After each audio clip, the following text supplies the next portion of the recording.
Dear students, welcome back. Our next topic is Ohm's law.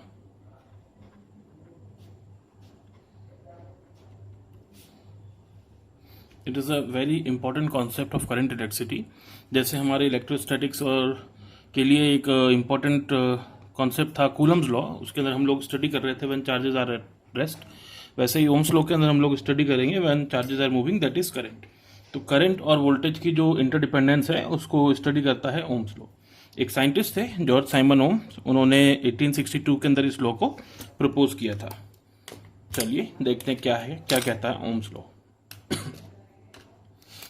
Situation कुछ ऐसी है, suppose there is a conductor of cross sectional area A and length L. इसका area of cross section जो है वो ए है. अब अगर इस कंडक्टर के अक्रॉस हम एक बैटरी लगा के एक पोटेंशियल डिफरेंस क्रिएट कर दें और इस बैटरी की जो वैल्यू है उसे हम चेंज करते रहें, इसकी जो पोटेंशियल ये क्रिएट करके जो हमें सप्लाई कर रही है उसे हम वेरी करें, और जो करंट हमें मिलेगा उस करंट को हम इस एमीटर के थ्रू स्टडी करें कि करंट की क्या वैल्यूज आ रही हैं, तो जो रिलेशन हमें निकल के आएगा वो ओम्स लॉ को प्रूव करेगा. तो स्टूडेंट्स, सिचुएशन कुछ ऐसी है कि ये जो कंडक्टर है ऑफ लेंथ एल और area of cross section area, अगर हमने इसकी सारी फिजिकल कंडीशंस, इसका एरिया, इसकी लेंथ और इसका टेम्परेचर, अगर इनको हमने चेंज नहीं करते हुए सिर्फ वोल्टेज यहाँ पे वेरी करें, वोल्टेज V जो है, तो इस कंडक्टर के अक्रॉस जो करंट हमें मिल रहा है that current will very. Current की रीडिंग हमें एमीटर से मिल रही है. तो अगर हम एक एग्जांपल लेके देख लें, ऐसी फॉर एन इंस्टेंस अगर हम वोल्टेज की वैल्यूज लें और उसके करस्पॉन्डिंग करंट्स की वैल्यू कैलकुलेट करें. एक छोटा सा एग्जांपल है कि अगर सपोज वोल्टेज 1 वोल्ट था और मुझे करंट 2 एम्पियर मिल रहा था, तो अगर हमने वोल्टेज को 2 वोल्ट कर दिया तो करंट हमें मिलेगा 4 एम्पियर. अगर 3 वोल्ट कर दिया तो करंट हमें मिलेगा 6 एम्पियर. अगर 4 वोल्ट कर दिया तो करंट हमें मिलेगा 8 एम्पियर. इससे एक चीज प्रूव हो रही है कि जो V/I का रेशियो है ये चेंज नहीं हो रहा. कब तक? जब तक आपने टेम्परेचर, लेंथ और एरिया को चेंज नहीं किया है. इस चीज को माइंड में रखिएगा. ये ऑब्जर्वेशंस हैं आपके ओम्स लॉ की बेसिस, जहां से ओम्स लॉ निकल के आया है. It's an observatory law, observation से निकल के आया है. अब स्टेटमेंट देखते हैं ओम्स लॉ कहता क्या है. ओम्स लॉ का स्टेटमेंट कहता है कि when physical conditions of a conductor such as its length,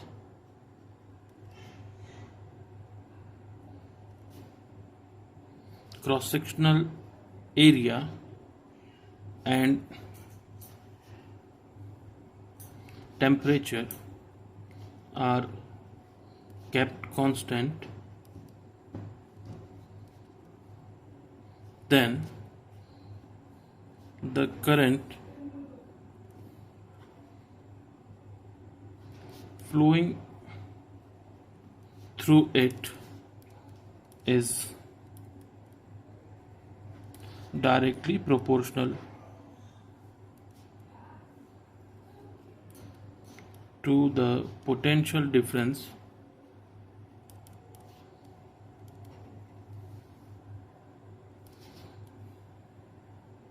across its ends. Simple सी बात है. कह रहा है ओम्स लॉ कि अगर किसी कंडक्टर की जो फिजिकल कंडीशंस हैं, जिसमें उसकी लेंथ, उसका क्रॉस सेक्शनल एरिया और उसका टेम्परेचर है, अगर हम इन तीनों चीज़ों को कांस्टेंट रखते हुए वोल्टेज को वेरी कराएं, उस कंडक्टर के अक्रॉस जो पोटेंशियल डिफरेंस हमने अप्लाई किया उसे हम वेरी करें, तो उसका करंट वेरी होगा. और ये करंट जो है हमेशा पोटेंशियल डिफरेंस के डायरेक्टली प्रोपोर्शनल होगा. यहाँ पे हम ये कह सकते हैं, जो ये हमने टेक्स्ट लिखा है इसका सिंपल मैथमेटिकल एक्सप्रेशन है that current is directly proportional to V. ठीक है, I is proportional to V. अगर मैं इसका I और V का ग्राफ बना के देखूं तो ये कुछ ऐसा बनेगा. जैसे जैसे I है, इस तरफ वोल्टेज है, तो जैसे जैसे वोल्टेज बढ़ रहा है वैसे वैसे करंट बढ़ रहा है. और ये डायरेक्टली प्रोपोर्शनल है। इसका मतलब ये है कि मुझे इस ग्राफ के अंदर एक स्ट्रेट लाइन मिलने वाली है। हमें पता है कि अगर किसी ग्राफ की स्लोप हम चेक करें तो हमें उस स्लोप से क्या पता चलता है, the change in quantity on Y axis with respect to change in quantity on X axis, यानी कि इस ग्राफ की जो स्लोप है, ये स्लोप मुझे v अपॉन आई बता रही है और v अपॉन आई है हमारी कंडक्टर की रेजिस्टेंस। लेकिन एक चीज ध्यान रखिएगा, ये ग्राफ जो है इंडिपेंडेंट एक्सिस पे करंट शो कर रहा है और डिपेंडेंट एक्सिस पे वोल्टेज, जबकि ऐसा नहीं होता। वोल्टेज इज इंडिपेंडेंट, जबकि current is subject to the completion of circuit. Circuit complete है तो करंट फ्लो होगा, अदरवाइज नहीं होगा। But potential difference is independent of current. तो एक्चुअली हम लोग इस ग्राफ को नहीं बनाते हैं। हम लोग जो ग्राफ बनाते हैं वो ग्राफ कुछ ऐसे बनते हैं, जिसके अंदर potential difference will be on X axis and the current will be on Y axis, that is the dependent axis. और हमें यहाँ पे ग्राफ मिलेगा, वो स्लोप कुछ ऐसी रहेगी। तो ये जो ग्राफ है, ये स्लोप जो है आपको 1/r दिखा रही है, रेजिस्टेंस नहीं शो कर रहा है यहाँ पे, ठीक है। अब अगर हम मैथमेटिकली देखें, एक एक्सप्रेशन हमारे पास आ चुका है कि current is directly proportional to voltage. एक मैथमेटिकल एक्सप्रेशन और है जो कि हमें ऑब्जर्वेशन से ही पता लगा है कि अगर हम इस कंडक्टर की लेंथ बढ़ाते हैं keeping the voltage same, still the current decreases. इसका मतलब हमें ये तो पता है, पहले हम पढ़ चुके हैं कि रेजिस्टेंस जो है वो डायरेक्टली प्रोपोर्शनल है लेंथ के। लेंथ बढ़ने से रेजिस्टेंस बढ़ी है और रेजिस्टेंस के बढ़ने से अगर करंट कम होता है, इसका मतलब current is inversely proportional to resistance. तो I can also write that I is inversely proportional to R. So therefore I is equal to V upon R, or V is equal to I into R. This is my Ohm's law. ये बहुत ही important, बहुत important formula है as far as current electricity is concern.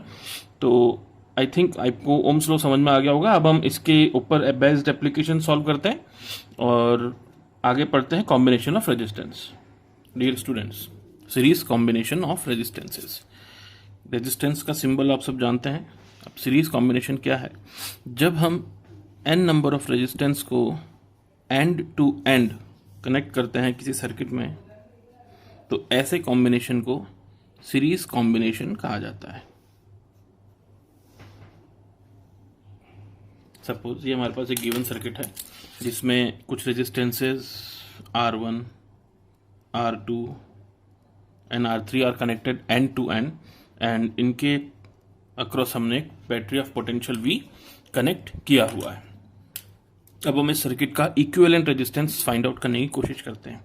देखिए, जब हमारा voltage V connected है across the resistances, suppose यहाँ से एक I करंट फ्लो हो रहा है, तो बिकॉज ये सारे resistances end to end connected है, तो जो I करंट इसमें से फ्लो हो रहा है वही I करंट इसमें से फ्लो हो रहा है, एंड वही I करंट इसमें से फ्लो हो रहा है, because there is no other way for the current to गो।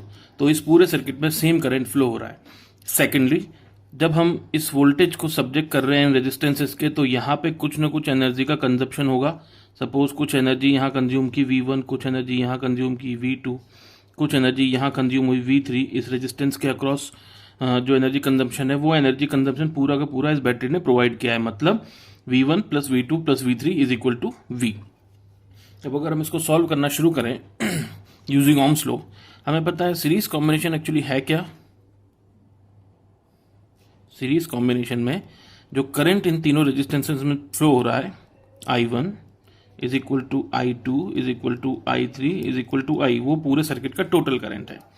और जो पोटेंशियल डिफरेंस है V1 plus V2 plus V3 is equal to the total potential of the battery.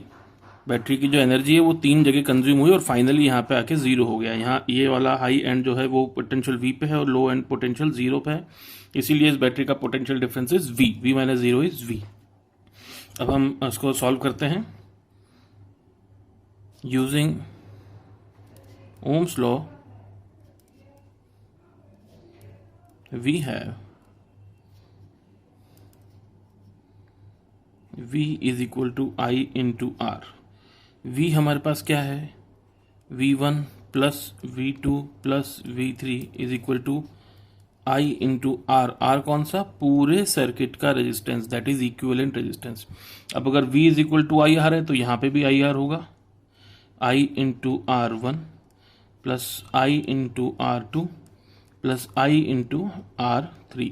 सब जगह मैंने I क्यों लिया, I1, I2, I3 क्यों नहीं लिया? Because I1, I2, I3 is same, that is I only. Same current is flowing through all the resistances is equal to I into R equivalent. यहाँ से अगर मैं I कॉमन ले लेता हूँ, इस एक्सप्रेशन को हम रिवर्स करें तो I into R equivalent is equal to I bracket R1 plus R2 plus R3, I cancelled from both the sides, so we have the equivalent or the effective resistance as R1 plus R2 plus R3। और अगर हमारे पास कई सारे resistances connected है तो n number of time तक ये चीज कंटिन्यू रहेगी। तो for a series combination of resistances I can say that the effective resistance of the circuit is sum of all the resistances algebraically. Okay students, our next combination of resistances is parallel combination. If I have some resistances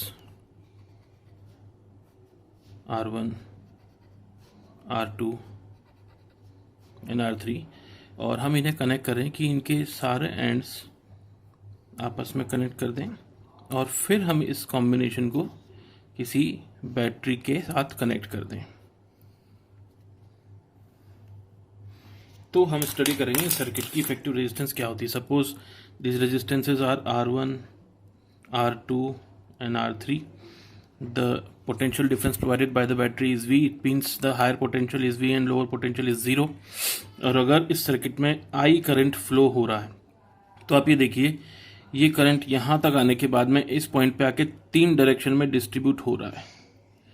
तो अगर हम इसका nomenclature कर दें, let it be I1, let this current be I2 and let this current be I3, तो हमारे पास 3 currents हो गए। ये तीनों करंट I1 यहाँ से, I2 यहाँ से और I3 यहाँ से इस डायरेक्शन में वापस यहाँ से जब आएगा तो हमें पूरे सर्किट का करंट जो कि I करंट है वो वापस मिल जाएगा।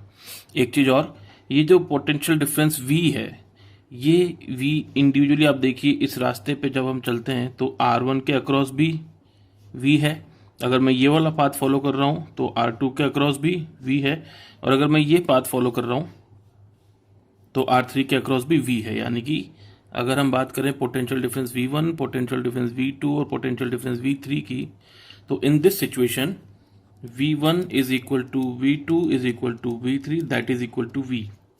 और जो करंट्स की बात है तो जो टोटल करंट है it is I1 plus I2 plus I3।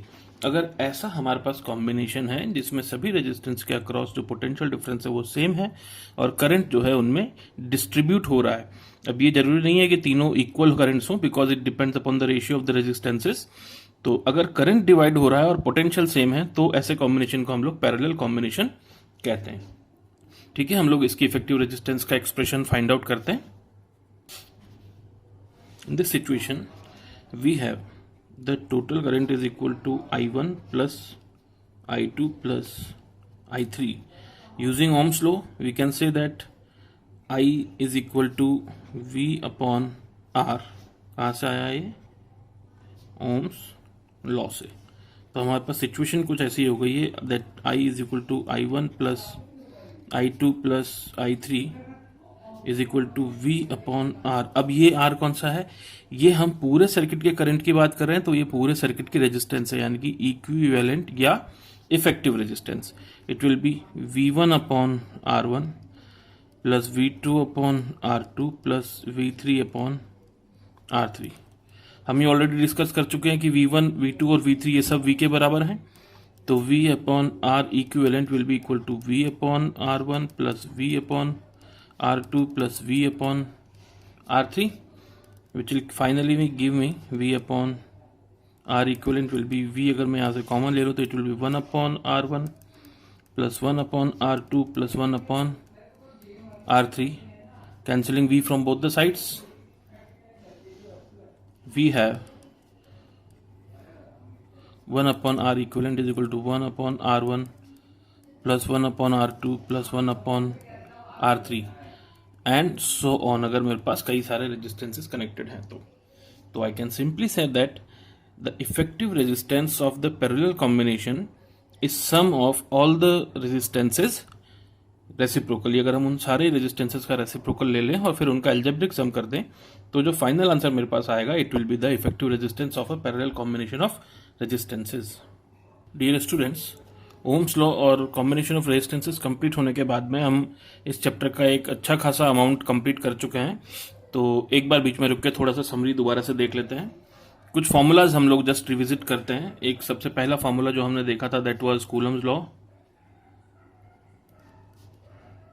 और कूलम्स लॉ कहता था F is equal to K Q1 Q2 upon R square. उसके बाद जो दूसरा हमने फॉर्मूला देखा वो था रेजिस्टेंस के लिए। रेजिस्टेंस का फॉर्मूला था resistance is equal to resistivity into length upon area of a conductor. इसके बाद में तीसरा हमने देखा है ओम्स लॉ।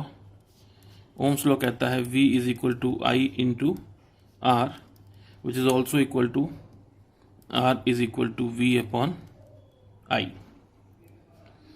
चौथा हमने देखा है सीरीज कॉम्बिनेशन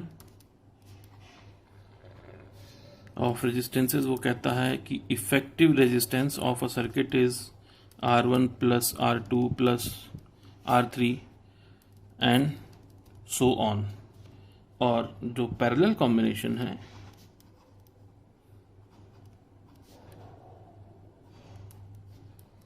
वो कहता है कि 1 upon the effective resistance of the circuit is 1 upon R1 plus 1 upon R2 plus 1 upon R3 and so on. तो यहाँ पे अपने सारे फॉर्मूलेज एक बार से रिविजिट हो गए और इसके बाद में हम न्यूमेरिकल सॉल्व करना शुरू करेंगे based on Ohm's law and combination of resistances. Thank you very much.